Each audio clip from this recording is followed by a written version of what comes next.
Olá a todos, boa tarde, é um prazer estar aqui no ISCTE. O tema que me propuseram foi a liderança no feminino, que calhou mesmo bem, porque é um tema que eu detesto.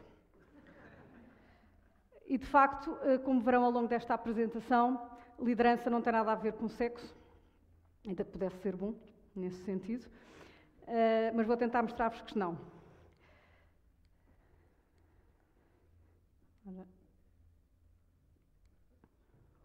Ups.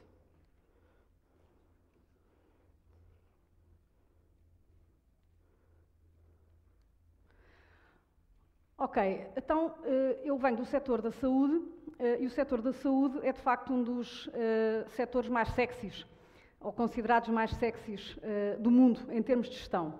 Porque efetivamente é um setor onde, para além de todas aquelas variáveis típicas de gestão que temos que fazer, como gerir custos, gerir pessoal, essas coisas todas, tem uma componente fantástica que é gerir diariamente a inovação.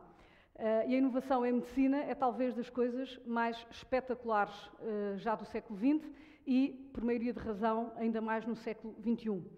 E, portanto, como podem imaginar, uma organização que trabalha em prestação de cuidados de saúde é uma organização com inovação permanente e com pessoas que têm que ser ultra especiais. Isto tem implicações claríssimas em termos da arquitetura organizativa que um hospital, por exemplo, tem que ter e, nomeadamente, tem que saber desenvolver capacidades de aprendizagem e reinvenção contínua, porque aquilo que era verdade ontem, em saúde, amanhã pode já não ser. E aqui socorro-me um bocadinho dos ensinamentos de três grandes senhores, Darwin, George Bernard Shaw e Albert Einstein, em que basicamente para vos deixar a mensagem que as pessoas que veem as coisas, há aquelas pessoas que veem as coisas como elas são e perguntam a si mesmas porquê, e há aquelas que sonham com as coisas como elas jamais foram e perguntam por que não. E isto é de facto o dia-a-dia de uma organização de saúde que quer estar no leaping forward da saúde mundial e das organizações em termos gerais. E, sobretudo, queria também que pensassem no ensinamento importante de Albert Einstein, que é não podemos resolver os problemas utilizando o mesmo processo de pensamento que utilizamos quando os criamos. E isso, efetivamente, traz uma maneira de estar e uma maneira de pensar absolutamente diferente e uma maneira de estar perante aquilo que é preciso mudar completamente diferente. E reparem como estes desafios são verdade no setor da saúde, mas são verdade, por exemplo, para o nosso país, que estamos talvez a atravessar uma das maiores crises económico-financeiras dos últimos 200 ou 300 anos, e reparem que provavelmente para sairmos do buraco em que estamos metidos, provavelmente não servem as mesmas soluções que andámos a tentar nos últimos 100 ou 200 anos. Portanto, é capaz de ser necessário pensar de forma diferente.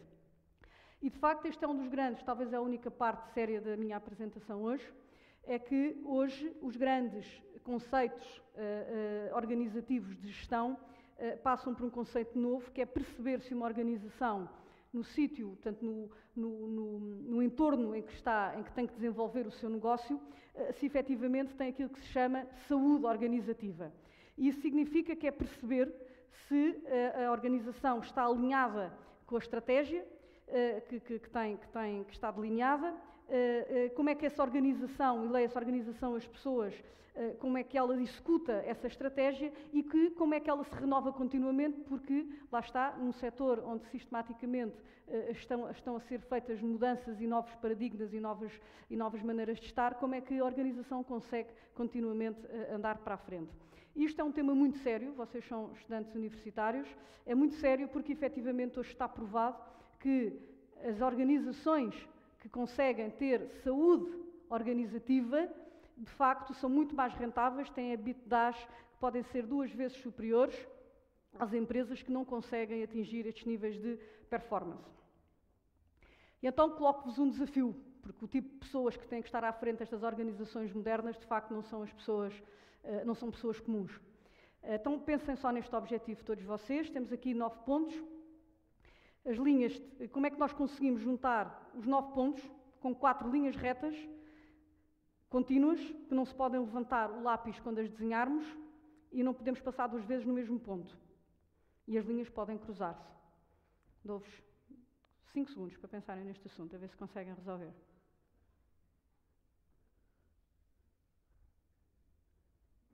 Alguém conseguiu? Sim, há uma forma de conseguir, que é fazendo sair o traço para além da figura geométrica. Muito bem.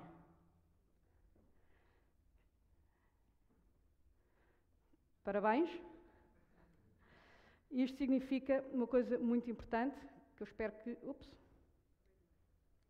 funcione.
É uma brincadeira, mas se pensarem bem, provavelmente isto é o que acontece na maior parte das empresas, se calhar dos partidos políticos, se calhar das universidades.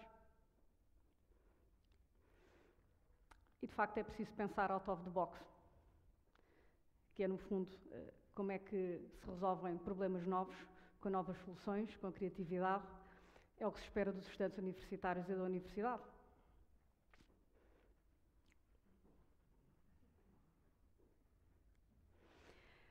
Bom, e de facto a liderança, e agora vamos ao tema que me pedem, a liderança de facto é a base da implementação de uma arquitetura organizacional que permita efetivamente uma vaca pensar e conseguir, mais do que pensar, conseguir saltar no oceano como um golfinho. E de facto nós temos a versão clássica da liderança, tenho aqui um cartoon do Calvin, que basicamente, a partir desta data, quem não seguir as ordens será punido com 100 chicotadas, ajoelhado no milho e banhado em álcool. O Calvin responde, claro, nada como o medo. Aliás, se pensarem, se leram Maquiavel, é um bocadinho esta a teoria, não é? Mas provavelmente o resultado hoje em dia, com estudantes como vocês, provavelmente acabamos o líder acaba provavelmente assim. Bom, então hoje sabemos que é evidente, e sobretudo numa sociedade em constante mudança e em constante inovação, que provavelmente é bom um líder saber lidar e balancear muito bem a razão e a emoção. Então, o que é que faz de um homem ou de uma mulher um grande líder? Como é que a atuação do líder influencia e muda de forma decisiva os resultados de uma equipa, seja ela de futebol, ou uma empresa, ou de um país? Podem pensar em Portugal como uma grande equipa de portugueses. E nós já tivemos exemplos muito recentes, por exemplo, no futebol, de facto, o que a mudança de liderança pode fazer à mesma equipa. Estou-me a lembrar do Sporting. Ou, por exemplo, do Zé Mário Mourinho. E, de facto, como é que a liderança muda totalmente a maneira de estar exatamente as mesmas pessoas. Podemos estar a falar de desporto, mas reparem como as analogias com o desporto são perfeitas também para as empresas. Então, reparem, um líder tem que claramente inspirar. Não podemos despertar o fogo em qualquer outro coração se o nosso próprio coração não estiver a arder, dizia Eleanor Doan. E reparem que isso é verdade. A liderança começa sempre com a paixão que nós conseguimos transmitir aos outros sobre um sonho, sobre uma visão, sobre algo que conseguimos realizar. E reparem, ninguém duvida que, por exemplo, Zé Mário Mourinho adora futebol, respira futebol, tem paixão pelo futebol. Portanto, é difícil, de facto, ao pé dele não se gostar de futebol ou não se vibrar com aquilo que ele está a fazer. É a mesma coisa nas empresas. E reparem que isto em prestação de cuidados de saúde, que é a experiência que eu vos trago, isto é particularmente importante. E porquê? Porque em saúde, num hospital, todos os colaboradores são importantes para a realização da missão. Reparem bem que nós tínhamos de pensar, não, o que é importante são os médicos ou são os enfermeiros. Mas reparem o que será se, por exemplo, aquele senhor super humilde que leva o maqueiro que leva o doente do internamento até ao bloco operatório para ser operado. Imaginem que esse senhor diz: o quê? Você vai operar de ser operado por aquele médico? Bom, esse homem é uma besta. Eu não punha o meu corpinho nas mãos desse senhor nem pouco. Já viu o que seria? O impacto que isso pode ter no doente. E é um simples maqueiro. Ou então imaginem que entram no hospital e de manhã o processo administrativo corre todo mal, de maneira que vocês não conseguem chegar ao bloco operatório a horas, porque faltam os exames, porque não se inscreveram, porque a seguradora não deu a autorização, porque o que é que seja. Portanto, ou seja, em saúde, de facto, a motivação de cada trabalhador, de cada colaborador, é absolutamente fundamental para o serviço prestado, mais do que em qualquer outro setor. E explico-vos porquê. Porque em saúde, o serviço prestado é o próprio cliente, é a própria pessoa. Portanto, nós estamos a trabalhar na própria pessoa. E, portanto, para se criar um serviço de elevada qualidade, que é uniforme e de confiança, no fundo temos que criar aqui uma certa uniformização, peço desculpa, temos que criar uma certa uniformização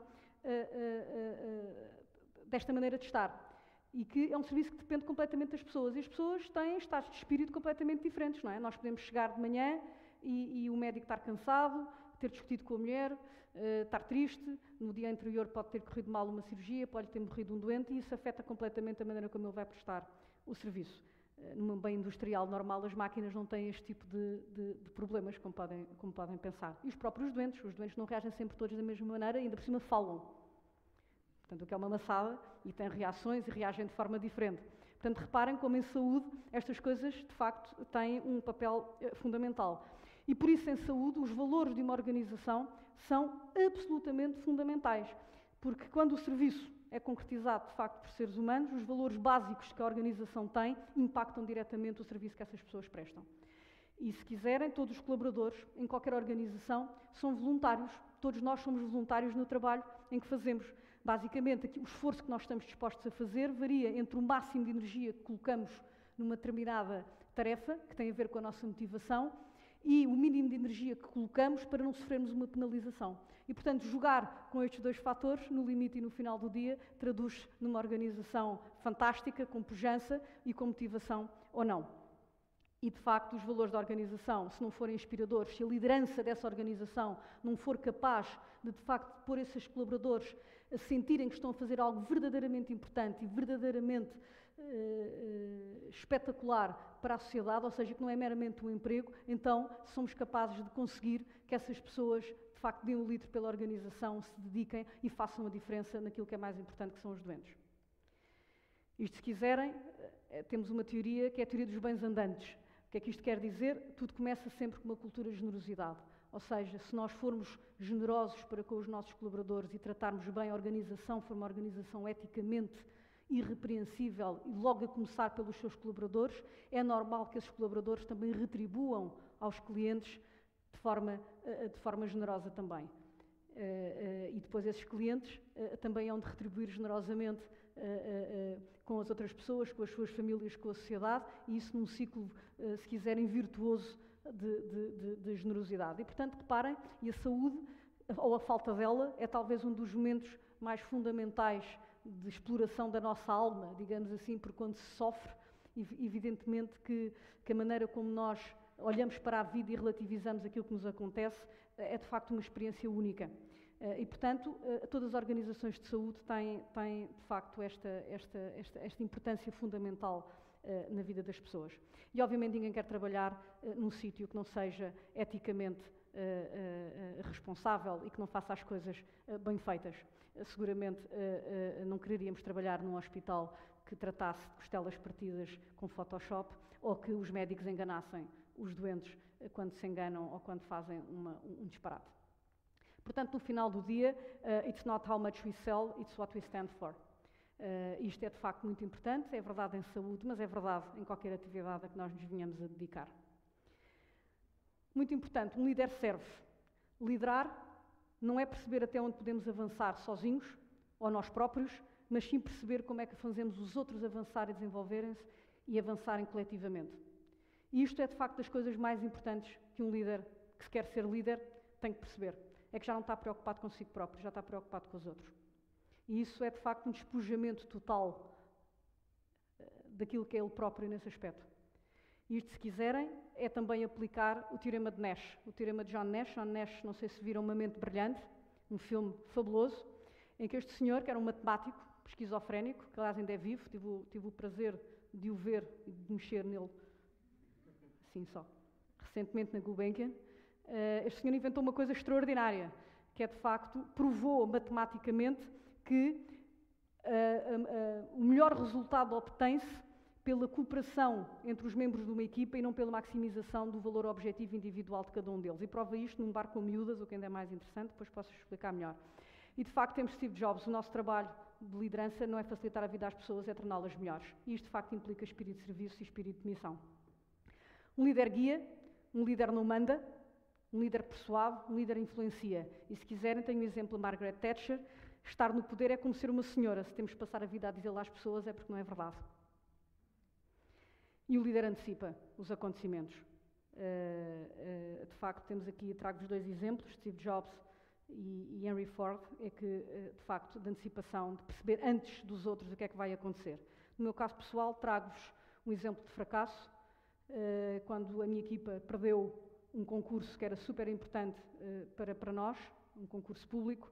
Este foi o mail que eu mandei à minha equipa, porque já sabia que nós íamos perder e era preciso manter a motivação da minha equipa para o concurso seguinte que viemos a ganhar.